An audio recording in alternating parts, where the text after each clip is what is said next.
함께 보실 하나님 말씀은 구약성경 역대상 22장입니다. 역대상 22장 다윗이 성전 건축 준비하는 그런 내용이 남아 있는데 다 읽지는 않고 1절부터 16절까지 역대상 22장 1절부터 16절까지만 봉독하겠습니다. 구약성경 643쪽 전후를 보시면 되겠습니다. 1절부터 16절까지 말씀 함께 봉독합니다. 다윗이 이르되 이는 여호와 하나님의 성전이요 이는 이스라엘의 번제단이라 하였더라. 다윗이 명령하여 이스라엘 땅에 거류하는 이방 사람을 모으고 석수를 시켜 하나님의 성전을 건축할 돌을 다듬게 하고 다윗이 또 문짝못과 거멀못에 쓸 철을 많이 준비하고 또 무게를 달 수 없을 만큼 심이 많은 놋을 준비하고 또 백향목을 무수히 준비하였으니 이는 시돈 사람과 도롯 사람이 백향목을 다윗에게로 많이 수운하여 왔습니다. 다윗이 이르되 내 아들 솔로몬은 어리고 미숙하고 여호와를 위하여 건축할 성전은 극히 웅장하여 만국의 명성과 영광이 있게 하여야 할지라.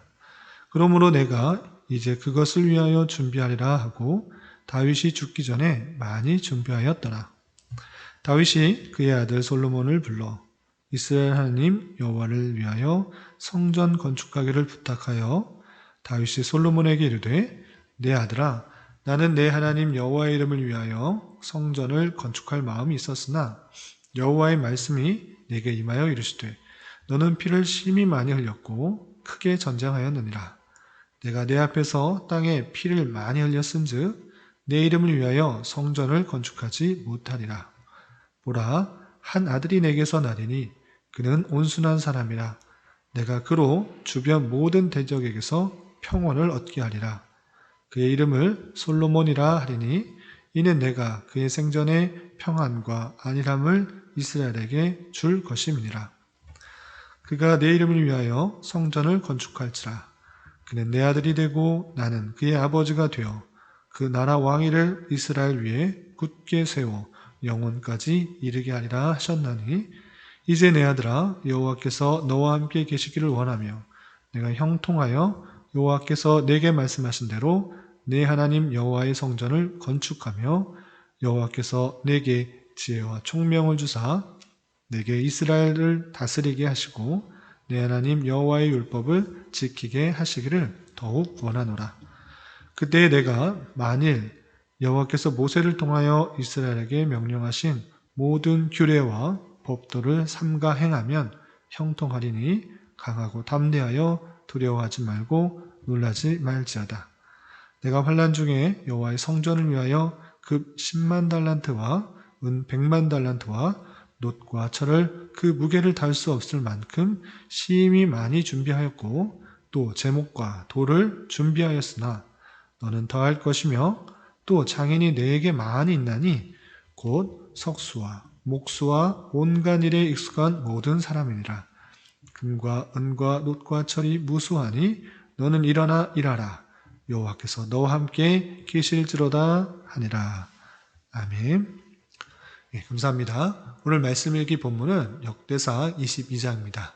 우리가 읽은 것 같이 역대상 22장에서는 다윗이 성전 건축을 하기 위해서 다양한 재료들을 준비하고 그의 아들 솔로몬에게 성전을 건축할 수 있도록 격려하고 당부하는 내용으로 되어 있습니다. 그 내용을 통해서 우리가 어떤 것을 깨달아야 될지 한번 생각해 보는 시간을 갖도록 하겠습니다.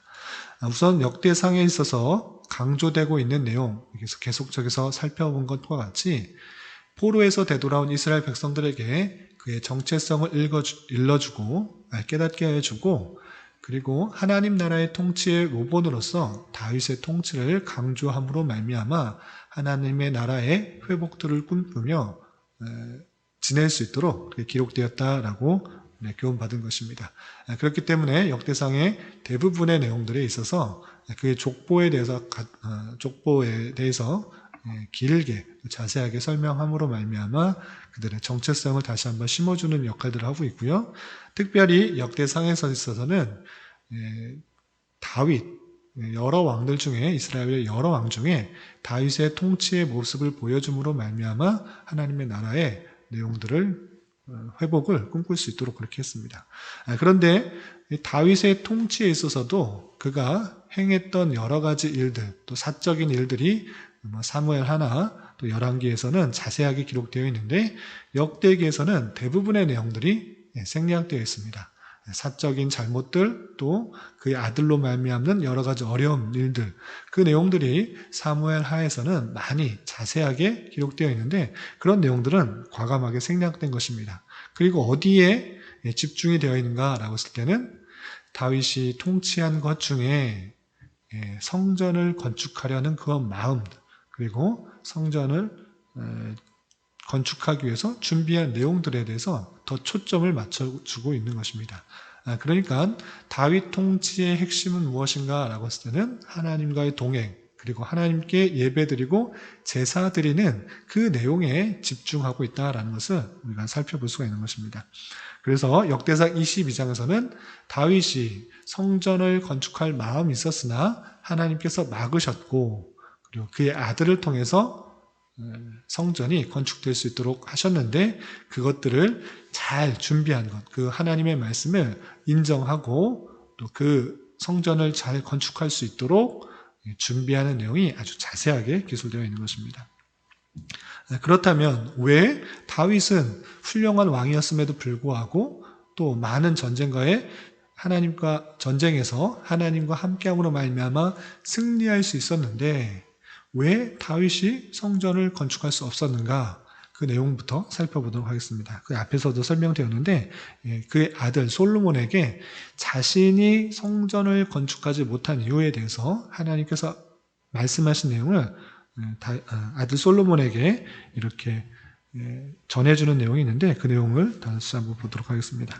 22장 7절 우리 읽었는데 22장 7절에 보면 이렇게 되어 있습니다. 27절 다윗이 솔로몬에게 이르되 내 아들아 나는 내 하나님 여호와의 이름을 위하여 성전을 건축할 마음이 있었으나 나는 좋은 백향목궁에 거하는데 여호와의 궤는 예루살렘 성으로 모셔는 왔지만 여전히 천막 가운데 있는 것을 보고 안타까워했습니다. 그래서 나와 같이 이렇게 좋은 그런 성전에서 하나님을 모시고 이렇게 하나님을 섬기려고 그런 마음이 있었다 이렇게 고백하고 있는 것입니다.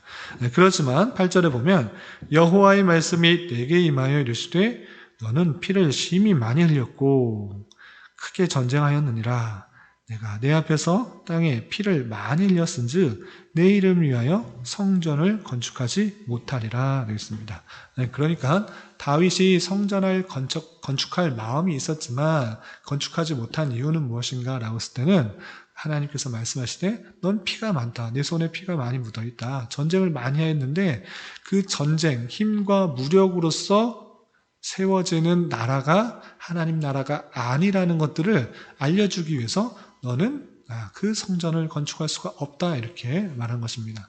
다윗의 힘과 능력이 모자라서가 아니라 하나님의 나라가 그러한 무력과 힘으로 세워지는 것이 아니라는 것들을 알게 해주기 위해서 다윗이 성전을 짓지 못하도록 하신 것입니다.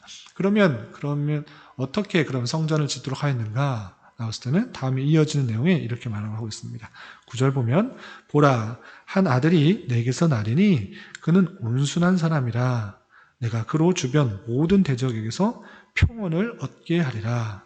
그의 이름을 솔로몬이라 하리니 이는 내가 그의 생전에 평안과 안일함을 이스라엘에게 줄 것임이라 라고 했습니다. 그래서 다윗을 통해서 내시를 통해서 아들이 날 것인데 그가 하나님의 성전을 건축할 것이다 라고 하는 것입니다.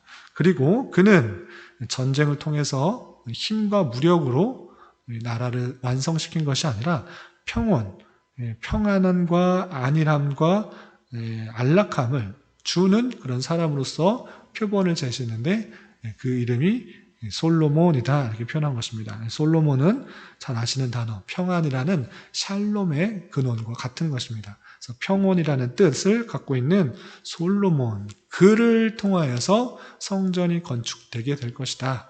그래서 그 성전은 힘과 무력, 열심, 노력 이것으로 하는 것이 아니라 참된 평안과 안락함과 또 온전함 이런 것들을 주는 것으로서 성전이 있게 될 것이다 이렇게 표현하고 있는 것입니다.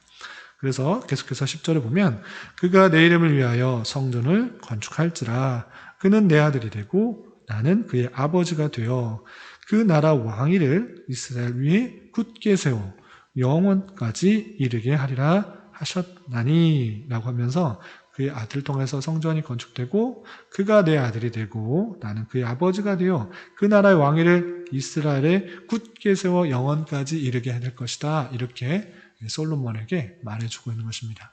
그런데 여기서 하나님께서 다윗에게 하신 약속은 내 씨를 통해서 성전이 건축하게 되고 또 영원까지 그 나라가 이어지게 될 것이다.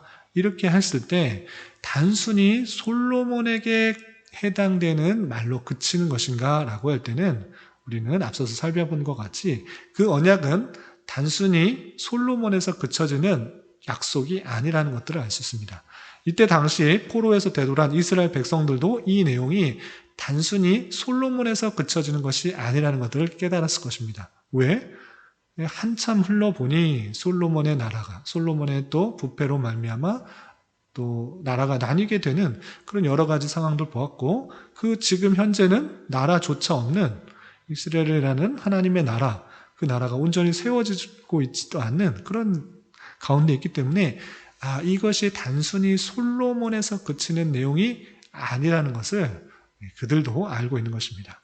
마찬가지로 이 아들 다윗의 씨를 통해서 날 아들은 단순히 솔로몬에서 그치는 것이 아니라 다윗의 자손을 통해서 나오게 될 예수 그리스도를 예표하고 있는 그런 말씀입니다. 그 예수 그리스도께서 나의 하나님의 참된 아들이 되고 나는 그의 아버지가 될 것이다. 하나님과의 밀접한 관계를 표현하고 있는 것이며 예수 그리스도를 말미암아 하나님의 나라에 완성된 아주 평화로운 나라가 아주 온전한 나라가 이루어질 것을 약속하고 있는 그런 부분으로 이해해야 될 것입니다.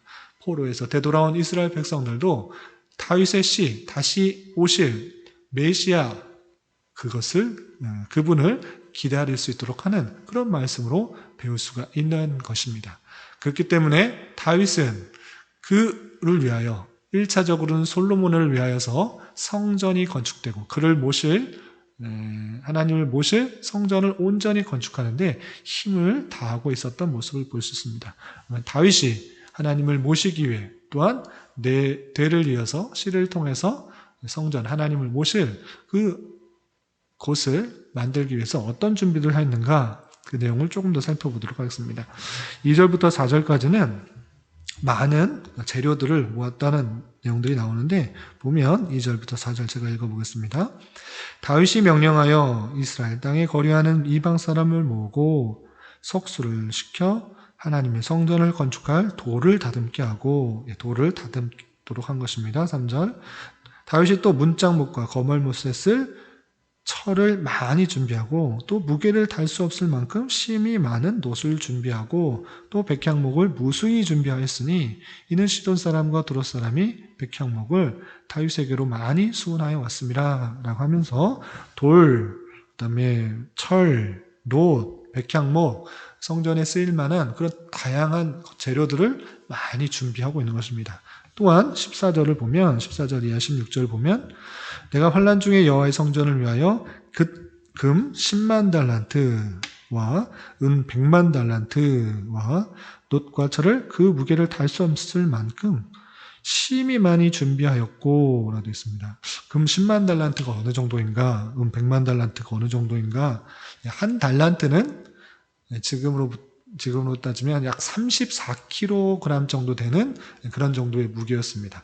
그렇기 때문에 10만 달란트라고 하면 340만 킬로그램이 되는 것입니다. 톤으로 바꾸면 3,400톤 정도 되는 것이고 또 은 100만 달란트는 3,400만 킬로그램이고 34,000톤 해야 되는 어마어마한 무게를 갖고 있는 금과 은이었던 것입니다. 그리고 놋과 철은 무게를 달 수 없을 정도로 많은 것을 모아서 준비하고 있었던 것입니다. 그래서 성전을 짓기 위해서 돌, 그리고 철, 놋, 또 백향목, 금은 수많은 그러한 재료들을 모아두었던 것을 살펴볼 수 있습니다. 그리고 15절 16절 계속해서 보면 또 장인이 내게 많이 있나니 곧 석수와 목수와 온갖 일에 익숙한 모든 사람이라. 재료뿐만 아니라 그것을 만들 수 있는 사람, 인재, 그 사람들이 많이 있다라고 하고 있고요. 또 16절 금과 은과 놋과 철이 무수하니 너는 일어나 일하라 여호와께서 너와 함께 계실지로다 라고 말하면서 수많은 재료가 있으니 이제 그것을 통하여서 성전을 짓도록 독려하고 있는 것을 볼 수 있습니다. 그리고 18절에서 보면 또 한번 너희 하나님 여호와께서 너희와 함께 하지 않느냐 너 계시지 아니하느냐 하면서 성전을 도울 수 있도록 솔로몬뿐만 아니라 그와 함께 많은 백성들 또 신하들에게 독려하고 있는 그런 모습을 볼 수 있습니다. 그래서 다윗이 정말 성전을 건축하기 위해서 할 수 있는 모든 것을 동원하여서 재료와 물자와 또 사람을 붙여주어서 솔로몬이 그것을 잘 짓도록 도와주는 것을 볼 수가 있고 또 솔로몬에게 내가 짓지 못하고 너가 지어야 되는 이유에 대해서 설명함으로 말미암아 그가 더욱더 하나님을 의지하여서 지을 수 있도록 강력하게 촉구하고 당부하고 있는 것을 볼 수 있습니다. 이런 말씀을 대하면서 어떻게 적용해야 될 것인가 라고 했을 때는 늘 성전에 대해서 우리는 주의해야 되는데 이 성전이 오늘날에 있어서의 교회당, 예배당의 건물과는 다르다는 것을 알아야 될 것입니다. 이 성전은 예루살렘에 이스라엘에 딱 한 군데가 있어야 되는 것입니다. 그것은 무엇입니까?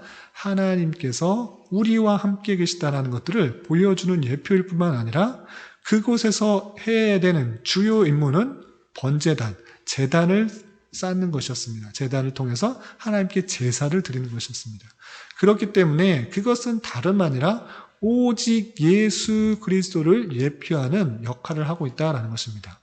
그 예수 그리스도께서 우리를 위하여 십자가에 달려 돌아가시는 희생 제사를 통해서 우리의 모든 죄가 사해질 것이며 구원받게 될 것이라는 것을 예표하는 수단으로서 성전이 있는 것이고 그 예수 그리스도께서 다른 어디에 있는 것이 아니라 이스라엘 가운데 함께 있다라는 것들을 인식하도록 하기 위해서 주어진 것이 성전이라는 것입니다.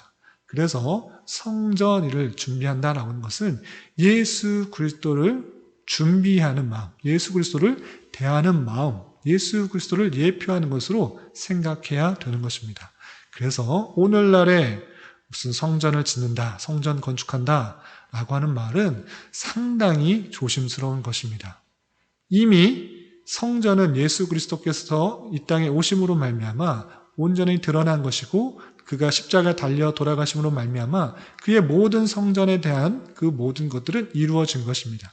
그렇기 때문에 성전을 준비하는 마음, 열심을 다해 준비하는 마음은 오늘날 예배당을 건축하는 마음으로 있는 것이 아니라 예배당을 사모하는 마음으로 있는 것이 아니라 오직 예수 그리스도를 사모하는 마음으로 주께 나아가는 마음으로 향해져야 될 것입니다. 그분께서 이 땅에 오셔서 대속의 사역을 완성하셨고 우리와 함께하여 주신다는 사실들을 온전히 보여주었기 때문에 성전을 향하는 마음, 성전을 준비하는 마음은 온전히 주님께 향하는 마음으로 이어져야 될 것이고 주님께서 보여주신 십자가의 사랑, 또 성육신의 그 은혜, 그것들을 깨달은 자로서 더욱더 감사하는 마음으로 있어야 될 것입니다. 그리고 오늘날의 예배당을 성전이라 부르는 것이 아니라 주님께서 거하실 만한 처소인 교회, 건물이 아니라 하나님의 택하신 백성들, 그 백성들이 성전이라는 것들을 기억하면서 우리가 정말 하나님을 모실 만한 그런 모습으로 있는지 되돌아보면서 거룩과 성결로서 주님과 늘 교제하며 하나님을 모시는 마음 가운데 살아가야 될 것입니다. 그런 마음을 교훈하고 있는지 알아 오늘 하루 살아가실 때 하나님을 향한 마음들 더욱더 깊어지실 수 있어야 될 것이고 또 주님께서 보여주신 사랑에 대해서 더욱 감사하는 그런 날로 보내야 될 것입니다. 이런 은혜가 저와 여러분 우리 모두에게 있기를 진심으로 기원합니다. 기도하겠습니다. 하나님 아버지 감사합니다. 오늘 말씀을 통하여 다윗이 성전을 건축하기 위하여 다양하게 준비를 해놓고 솔로몬에게 하나님의 말씀을 전하는 내용을 대하였습니다. 성전을 향한 다윗의 마음이 단순히 건물에 그치는 것이 아니라 하나님을 모시는 마음이라는 것을 기억하게 하여 주시고 우리 또한 더욱 하나님을 모시는 것을 가장 중요하게 생각할 줄 알며 살아가게 하여 주시옵소서. 주님, 나라와 민족을 위해 기도합니다. 이 나라를 긍휼히 여겨주시고 정치적인 혼란과 경제적인 어려움, 질병으로 인한 곤고함 등 가운데 주님께서 은혜를 베풀어 주시사 이 나라가 하나님 보시기에 아름다운 모습으로 온전히 세워질 수 있도록 인도하여 주시옵소서. 특별히 이 나라의 위정자들을 붙들어 주시고 자유와 민주와 평화 속에서 백성들이 올바른 신앙생활을 영위할 수 있도록 지켜주시고 하나님을 예배하며 찬양하는 일상적인 신앙생활이 막히지 않도록 인도하여 주시옵소서. 더욱 이 땅의 교회들이 이러한 시기에 겸비하여서 빛과 소금으로서의 역할들을 잘 감당케 하여 주시고 주님의 말씀을 온전히 순종함으로 말미암아 각자 처해진 곳에서 주님의 영광을 드러내는데 부족함이 없도록 인도하여 주시옵소서. 주님, 교회 내 육체적으로, 경제적으로, 가정적으로 하고 있는 일로 말미암아 여러 가지 아픔과 어려움이 있는 지체들이 있습니다. 그들과 함께하여 주시고 위로하여 주시며 회복시켜 주시사 하나님의 선한 손길들을 경험할 수 있는 기회가 되게 하여 주시옵소서. 돌아오는 주와 또한 다음 주에 2주에 걸쳐 종교개혁 기념강좌를 갖게 됩니다. 주님 함께하여 주시고 은혜 주셔서 그 강좌를 통해서 모든 성도들이 은혜를 받고 도전받아 주님의 교회를 온전한 내용으로 잘 세워나갈 수 있도록 은혜를 베풀어 주시옵소서. 이 시간 각자 간절히 간구하는 기도 제목 주님께서 들으시고 가장 선한 것들로 응답하여 주시옵소서. 예수님의 이름으로 기도드리옵나이다. 아멘.